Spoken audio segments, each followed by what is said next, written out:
Assalamualaikum warahmatullahi wabarakatuh.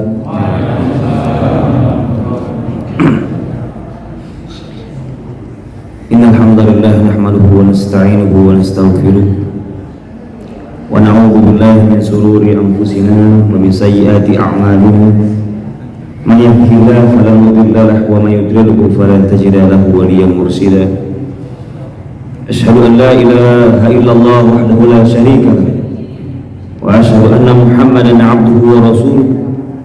Allahumma shalli ala sayyidina Muhammad wa ala alihi wa man tabi'ahum bi ihsanin ila yaumiddin ila yaumil qiyamah.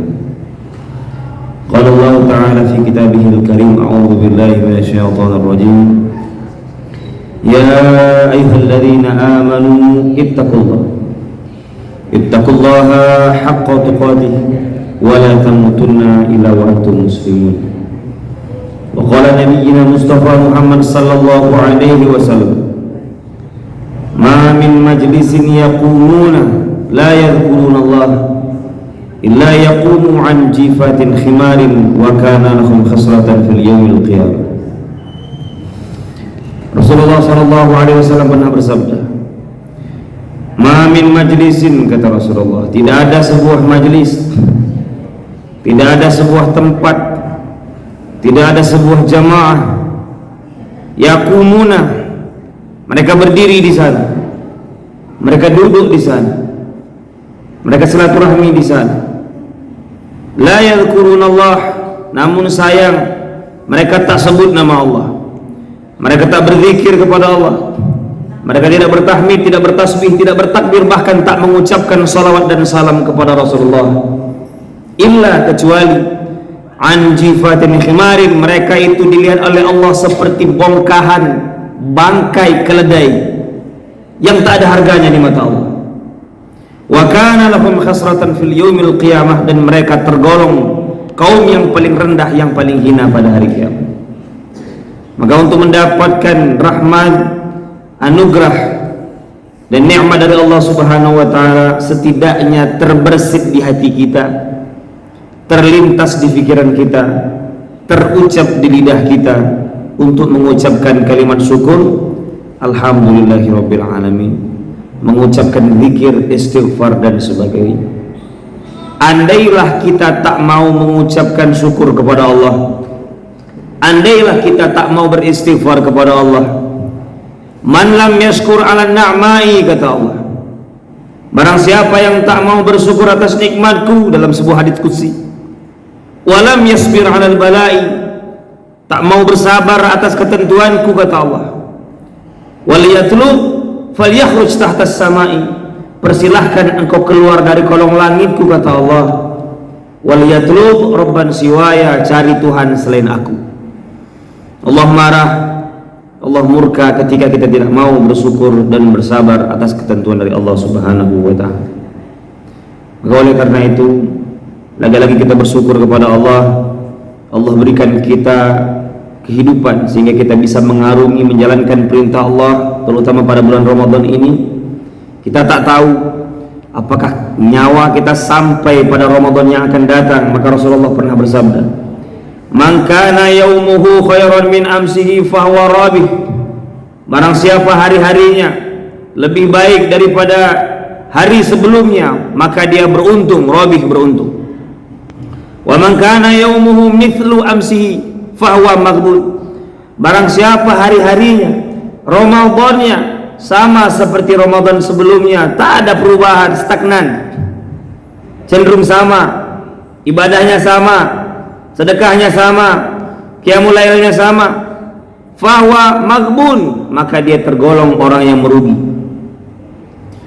Wa man kana yaumuhu, barang siapa harinya syarrun min amsihi, lebih jelek daripada sebelumnya, fahuwa mal'un, maka dia tergolong, termasuk orang yang terkutuk di hadapan Allah Subhanahu wa ta'ala. Mudah-mudahan pada tahun ini insyaallah Allah berikan kita derajat yang lebih tinggi, kelas yang lebih tinggi, karena kita tahu umur kita sekarang ini bukan karena bertambah. Kata Ali bin Abi Thalib, umur kita itu bagaikan lelehan lilin, setiap hari dia berkurang. bukan setiap hari bertambah, tapi setiap hari makin lama makin berkurang. Dipakai ataupun tidak, dia akan berkurang. Maka manfaatkan lilin tersebut untuk memberikan cahaya kepada yang lain, untuk memberikan manfaat kepada yang lain. Maka insya Allah kita akan diberikan syafaat oleh Rasulullah SAW. Kemudian kita bersyukur kepada Allah Subhanahu wa taala pada hari ini kita mampu mengayunkan tangan, melangkahkan kaki ke tempat yang berbahagia ini. Mudah-mudahan tangan dan kaki ini insya Allah jadikan dia sebagai saksi kita, sebagaimana yang dikatakan dalam surat Yasin, a'udzubillahi minasyaitonirrajim, al-yawma nakhtimu ala afwahihim wa tukallimuna aydihim wa tashhadu arjuluhum bima kanu yaksibun, kata Allah. Al-yawma, pada hari itu, nakhtimu ala afwahihim, ketika engkau telah terbujur kaku, telah bernama jenazah, bergelar almarhum atau almarhumah, ketika itu engkau akan ditanya dengan 6 pertanyaan, kata malaikat Munkar dan Nakir. Yang pertama, man rabbuka, siapa Rabbmu?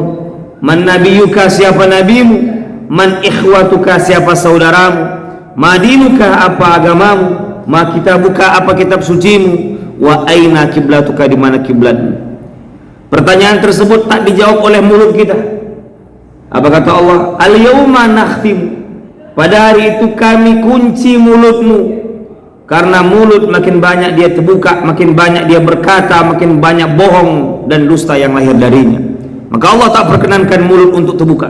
Jangankan berbicara, terbuka saja Allah tak izinkan. Wa tukallimuna aydihim, tapi Allah berikan kekuatan, kekuasaan, power kepada tangan untuk berkata. Kenapa bisa tangan yang berkata? Innama amruhu idza arada syai'an ayyakula lahu kun fayakun. Bagi Allah semuanya gampang, mudah. Ketika Allah berkehendak, yang tak mungkin menjadi mungkin, yang tak pasti menjadi pasti, yang sulit menjadi mudah. Ketika Allah berkehendak, kun fayakun. Ketika Allah mengatakan kun, jadi, maka jadilah dia. Mudah-mudahan tangan ini dia senantiasa mengatakan hal yang baik, karena kita mengerjakan sesuatu yang baik di tempat yang baik, di waktu yang baik, yaitu pada bulan Ramadan bersama orang-orang yang baik. Maka kita berharap mudah-mudahan Allah berikan kepada kita pahala yang terbaik. Amin, amin, amin ya rabbal alamin. Ma'asyiral muslimin wal muslimat rahimakumullah.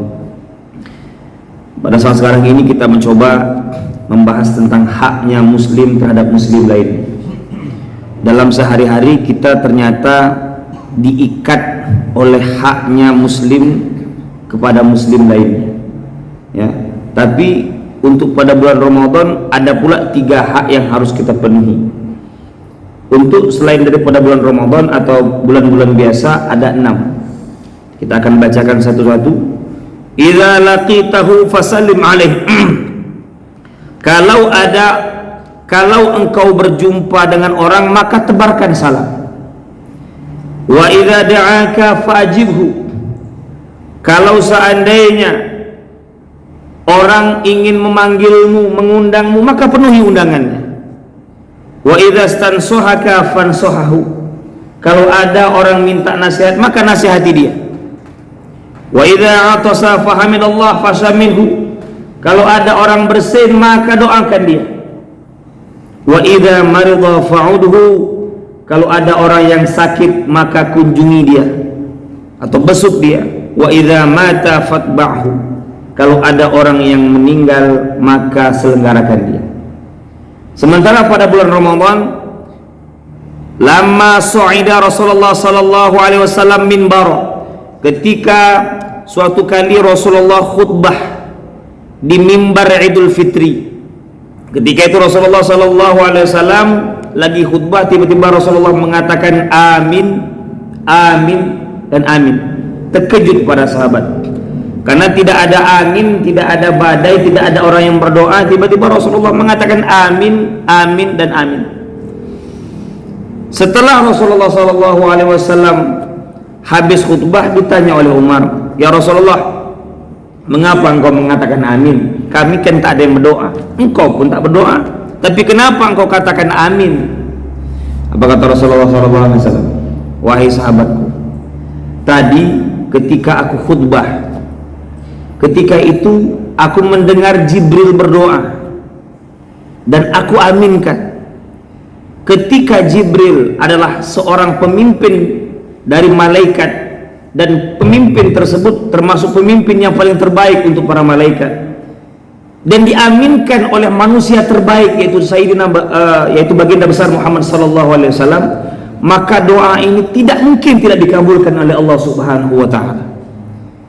Yang pertama, ya, apa yang didoakan oleh malaikat Jibril yang pertama? Apa kata Jibril? Ya Allah, jangan terima salatnya, qiyamul lailnya, ibadahnya, puasanya seorang anak ketika dia durhaka kepada orang tua. Diaminkan oleh Rasulullah. Amin, kata Rasulullah sallallahu alaihi wasallam. Ma'asyiral muslimin wal muslimat rahimakumullah. Ada 3 dalam kategori Al-Quran ayat atau kalimat yang itu memiliki hubungan erat antara satu dengan yang lainnya, tak terpisahkan antara satu dengan yang lain. Yang pertama, kita tahu ada ayat yang mengatakan aqimus shalah wa atuz zakah. Setiap bapak ibu baca Al-Quran, bapak akan temui kalimat ini, dan ini agak sering, 22 kali Allah katakan dalam Al-Quran. Ini menandakan ayat yang penting, bukan ayat yang lain tak penting, tidak, tapi ini diulangi terus, menandakan ayat ini adalah sungguh sangat penting. Ada lagi kalimat yang sering Allah ulangi, ati Allah wa atiur Rasul. Taatlah kepada Allah dan taatlah kepada Rasul. Kalau kita ingin taat kepada Allah, juga harus taat kepada Rasul. Kalau kita harus taat kepada Rasul, juga kita harus taat kepada Allah Subhanahu wa taala. Begitu juga yang tadi. Kalau seandainya ibadah salat kita ingin diterima, maka berzakat. Kalau seandainya zakat atau sedekah kita ingin diterima, maka salatlah. Yang ketiga, apa kata Allah Subhanahu wa taala? U'budullah, sembahlah Allah, wala tusyriku bihi syai'a, jangan syirik kepada Allah, wa bil walidaini ihsana, dan berbuat baiklah kepada orang tua. Ayat ini juga sering disebutkan oleh Allah Subhanahu wa taala, tentunya dalam redaksi yang berbeda. Apa kata Allah? U'budullah, sembahlah Allah, jangan syirik kepadanya. Setelah kita nyembah Allah, setelah kita tidak syirik kepada Allah, ada perintah berikutnya, dan ini perintah tersebut adalah perintah satu paket yang Allah paketkan. Ketika setelah kita nyembah Allah, ketika kita tidak syirik kepada Allah, maka tidak sempurna kita nyembah Allah kalau kita tidak berbakti kepada orang tua. Begitu juga ketika kita berbakti kepada orang tua tapi tak nyembah Allah, adalah hal yang sia-sia. Maka satu paket, ketika kita ingin dikatakan orang yang beruntung di hadapan Allah, harus setidaknya nyembah Allah, harus setidaknya ibadah kepada Allah, baru berikutnya berbuat baik kepada orang tua. Mungkin tak semua kita punya anak, tapi kita adalah anak dan kita punya orang tua. Maka tidak ada alasan bagi kita untuk tidak berbuat baik kepada orang tua. Maka kita tahu seorang sahabat bernama, bahkan bukan sahabat, namanya tabi'in, namanya Uwais Al-Qarni, tak pernah berjumpa dengan Nabi, jangankan bersalaman, berjumpa bertatapan dengan Nabi pun tak pernah. Tapi namanya sudah terkenal oleh Allah Subhanahu wa taala. Namanya sudah terkenal di kalangan malaikat di langit. Namanya disebut-sebutkan Nabi. Bahkan sekelas Umar bin Khattab iri dengan Uwais Al-Qarni karena disebutkan oleh Nabi bahwasanya Uwais Al-Qarni doanya tak pernah tertolak oleh Allah Subhanahu wa taala. Apa yang dibuat oleh Uwais Al-Qarni? Uwais Al-Qarni bukan orang yang kaya yang bisa bersedekah setiap saat, tidak. Uwais Al-Qarni bukanlah ahli ibadah, tidak. Uwais Al-Qarni adalah seorang anak yang soleh yang setiap hari membahagiakan orang tua. Ketika orang tuanya ingin haji, maka Uwais tak cukup rezeki untuk sebetulnya membawa orang tua, tapi Uwais punya strateginya sendiri. Apa strateginya sendiri? Ia beli lembu kecil, ia pelihara, kemudian ia bawa dari rumah sampai ke bukit setiap hari. Ia panjat tebing dan ia gendong tuh anak sapi. sampai besar anak sapi tersebut. Kemudian tak lama setelah itu, ketika bulan haji, ia bawa orang tuanya, ia gendong orang tuanya di atas kepalanya, di atas bahunya, sampai ketika di tanah Makkah, rasanya beliau ingin berjumpa dengan Rasulullah, tapi Rasulullah ketika itu di Madinah dan sebagainya, sehingga tak berjumpa dengan baginda besar Muhammad SAW.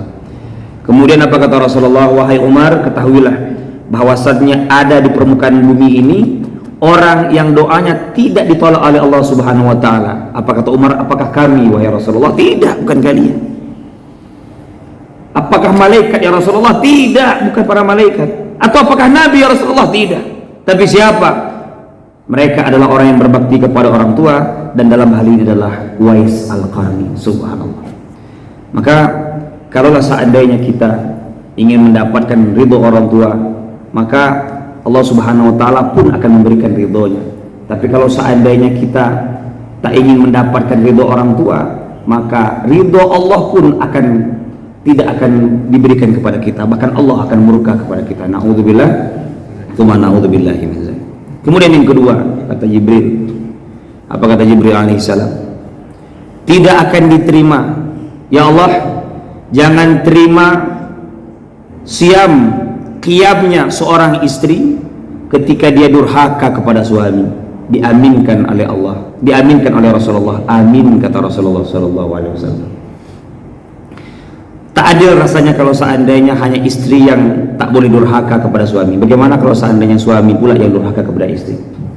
Dalam hal ini kita tidak berbicara masalah siapa yang wajib untuk taat dan sebagainya, tapi dalam konteks ayat bahwasannya suamilah yang wajib ditaati. Karena apa? Karena ku anfusakum wa ahlikum nar. Yang memberikan perlindungan dari api neraka adalah suami. Ketika suami tak mampu melindungi anak dan istrinya dari kerasnya, dari panasnya api neraka, maka suamilah yang paling pertama dipanggang oleh Allah Subhanahu wa taala. Maka apa kata Rasulullah sallallahu alaihi wasallam? Kullukum ra'in, setiap kalian adalah pemimpin. Wa kullukum mas'ul an ra'iyatihi, dan setiap kalian diminta pertanggungjawaban apa yang kalian pimpin.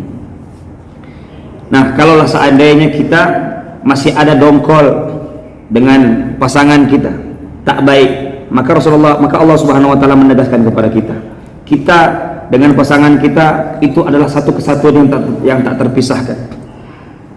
Apa kata Allah Subhanahu wa taala? Hunna libasul lakum wa antum libasul lahun. Kalian adalah pakaian bagi mereka dan mereka adalah pakaian bagi kalian.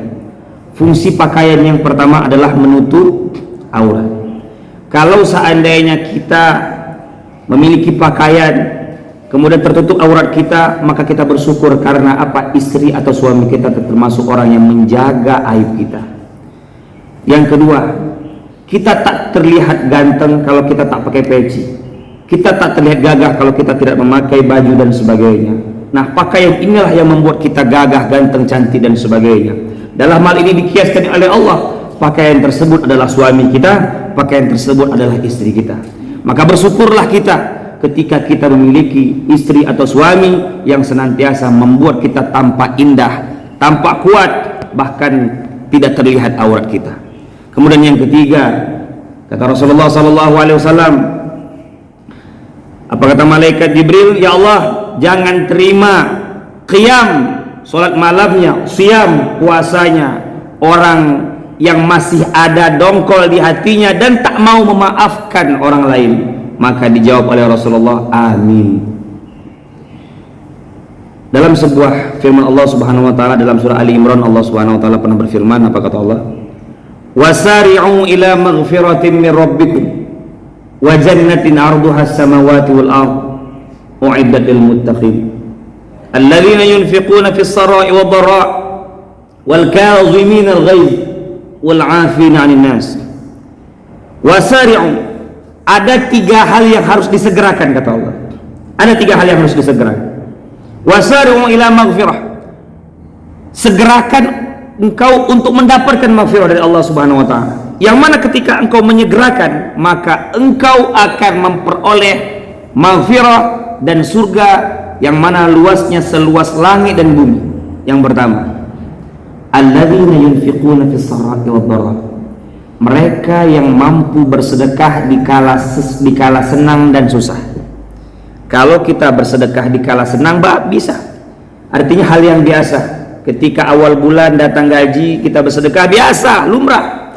Tapi ketika dalam keadaan tak ada duit, dalam keadaan terjepit, mampu kita bersedekah, luar biasa.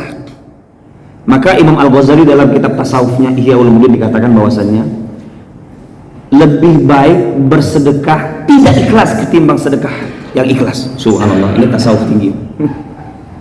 Lebih baik bersedekah tidak ikhlas ketimbang ikhlas. Loh, kok bisa seperti itu, Ustaz? Maksudnya adalah kita wajib memaksakan sedekah. Mungkin selama ini kita sedekahnya cuma 5.000, tapi sekarang coba paksakan sedekah 50.000. Awalnya nggak ikhlas, tapi ketika kita udah masukkan ke dalam kota amal, mau tak mau pergi kota amal tuh. Ikhlas lah. Tapi udah pergi kota amal tuh, mau tak mau juga harus diikhlaskan. Maka awalnya memang tak ikhlas, tapi lambat laun menjadi ikhlas, maka harus dipaksakan, kata Imam Al-Ghazali. Subhanallah. Itu dia. Alladzina yunfiquna fis sarra'i wad dharra, orang yang berinfak di kala senang dan susah, harus disegerakan. Yang kedua, wal kaziminal ghaiz, mampu menahan amarah. Ketika kita amarah, cepat redakan, kata Allah Subhanahu wa taala. Kenapa harus cepat diredakan? Bahkan orang yang mampu menahan amarah, Allah berikan ganjarannya tak tanggung-tanggung, jannah, surga. La taghdab walakal jannah, jangan marah maka bagimu surga. Ada apa dengan menahan amarah? Kok semudah itu Allah memberikan surga kepada kita lantaran kita mampu menahan emosi. Ketika kita berkelahi atau bertengkar dengan pasangan kita, menurut versi kita menang. Kita mampu bentak mereka, kita mampu murka kepada mereka. Menurut versi kita menang. Tidak, pada hakikatnya kita kalah. Yang menang siapa? Setan kita yang menang, egois kita yang menang, amarah kita yang menang, nafsu kita yang menang. Kenapa kita kalah?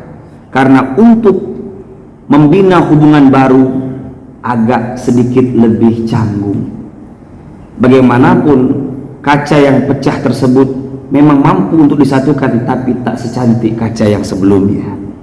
Ketika kita marah murka dengan atasan kita, ketika kita marah dengan orang tua atau mertua kita, ketika kita setelah marah membina hubungan baru, itu agak sulit, agak rumit. Maka perlu waktu yang agak lama untuk membina hubungan sehingga menjadi hubungan yang lebih harmonis. Maka oleh karena itu, apa kata Rasulullah? La taghdab walakal jannah, jangan marah maka bagimu surga. Ketika kita mampu menahan emosi, ketika kita mampu menahan egois, maka ketika itu kita sebetulnya udah menang. Yang kalah ketika itu adalah setan kita tidak kalah. Kemudian yang ketiga, kata Rasulullah kata Allah Subhanahu wa taala, wal afi nanas, orang yang mampu memaafkan manusia. Ini nanti ketika kita pada saat sekarang ini, sebentar lagi insya Allah akan ada maaf-maafan. Ustadz, kalau seandainya ada orang minta maaf, oke, gampang. Semua orang minta maaf itu hal yang biasa. Tapi memaafkan sebelum orang minta maaf, ini adalah hal yang luar biasa. Maka dikatakan oleh Allah, cepatkan, disegerakan. Ada 3 hal, diantaranya adalah wal afina 'anil nas, orang yang menyegerakan, memaafkan manusia. Subhanallah. Maka lihat, ketika suatu hari ada seorang sahabat duduk di pinggiran, namanya Sya'ban, duduk paling suka duduk di pojok. Ketika Rasulullah masuk masjid, apa kata Rasulullah? Wahai sahabatku, wahai Umar, tengok dia. Kenapa ya Rasulullah? Dia surga. Langsung kata Rasulullah, dia surga.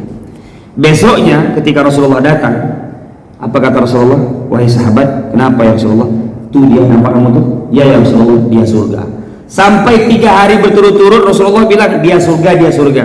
Umar melihat seperti ini, apa kata Umar? Penasaran.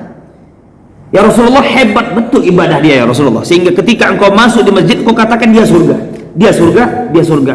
Hebat sekali ibadahnya Rasulullah. Apa kata Rasulullah? Engkau tanyakan dengan dia. Kemudian Umar bikin bikin semacam strategi bagaimana bisa masuk ke rumah dia. Sehingga Umar ketika itu bilang, ya wahai saudaraku, bolehkah aku nginap di rumahmu sebentar, entah sehari atau 2 hari lah. Kenapa? Aku ada kelas sedikit dengan istriku nih. Aku ingin agak menenangkan diri dan aku ingin menginap di rumah. Oke, silakan. Ketika Umar menginap di rumah sahabat tadi, sehari 2 hari, dia tengok tak ada perubahan. Artinya sholat jamaah biasa, tilawah biasa, qiyamul lail biasa, tak ada perubahan dan sebagainya. Sehingga Umar ketika itu jenuh, macam tak ada ibadah tambahan dia. Kalau saat ini ada ibadah tambahan, oke, ini ibadah tambahan biasa saja. Ketika itu akhirnya Umar izin dengan sang punya rumah. Wahai sahabatku, aku izin. Sebetulnya aku ini tidak ada masalah dengan istriku, cuma aku ingin melihat ibadah engkau. Karena setiap Rasulullah masuk ke masjid, Rasulullah bilang kepada kami, dia surga, dia surga, dia surga. Kami penasaran, apa amalan engkau sehingga engkau dikatakan oleh Rasulullah adalah orang ahli surga. Maka apa kata Rasulullah? Maka apa kata sahabat ketika itu? Saya juga sebetulnya tak tahu apa amalan saya. Tetapi ada satu amalan yang ini biasa saya lakukan ketika ingin tidur. Apa wahai sahabatku, kata Umar bin Khattab?